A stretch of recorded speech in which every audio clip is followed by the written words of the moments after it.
Good night everyone, and in this video I will read an article about climate change challenge hydropower dependent Austria.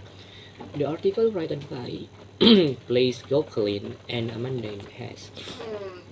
Against French pressure or carbon Austria.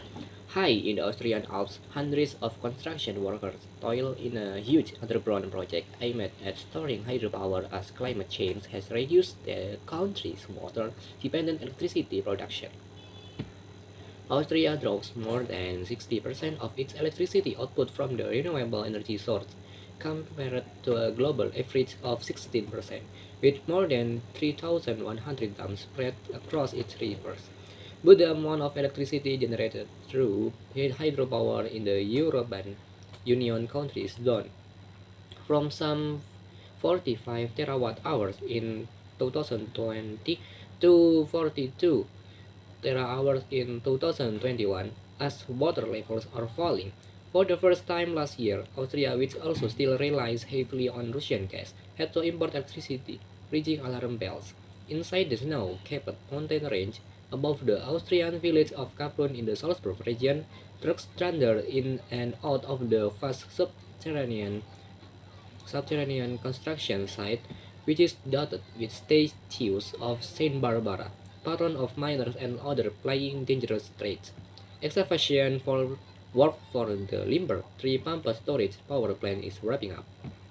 Well prepared, the plant is to be operational by 2025, store power in order to cater to peaks in electricity consumption and mitigate a change in weather patterns, including increasingly capricious and irregular rainfall.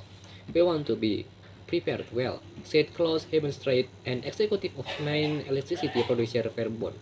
The distribution of water over the year will change.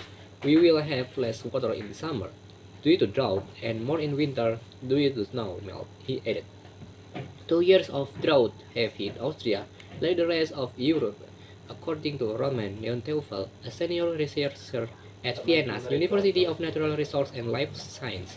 If there are several dry years in a row, then this becomes very noticeable. Water levels have never been lower since records began. Some 100 years ago, he said.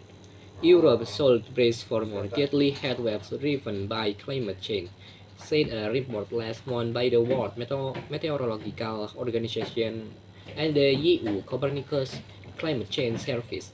The report noted the world's fastest warming continent was some 2.3 degrees Celsius hotter last year than in pre-industrial times.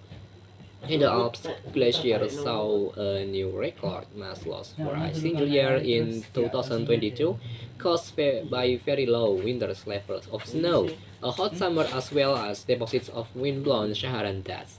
Difficult diversification.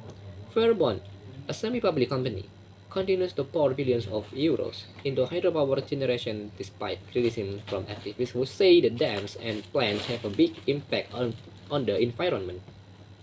Hydropower expansion must be ecological and socially compatible.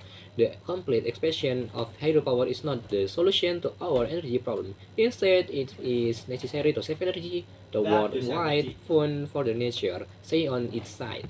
Verbund is looking at alternatives. Water will continue to be extremely important for us, but we also want to develop photovoltaic and wind energy. We are diversifying. Street told EFP in Vienna on a day temperature soared to 37 degrees. Austria, which aims to draw all of its electricity from renewable energy by 2030, has been slow to develop wind and solar power, which make up only 15% of its electricity. Solar energy is wonderfully abundant in summer, but production is too low in winter, precisely when we need it for heating, Jan Telfel said. And with wind, it's never harder to plan. There can be days anytime without wind, and then when power production likely stops, he said. Okay, this is article I have read. I thank you so much for you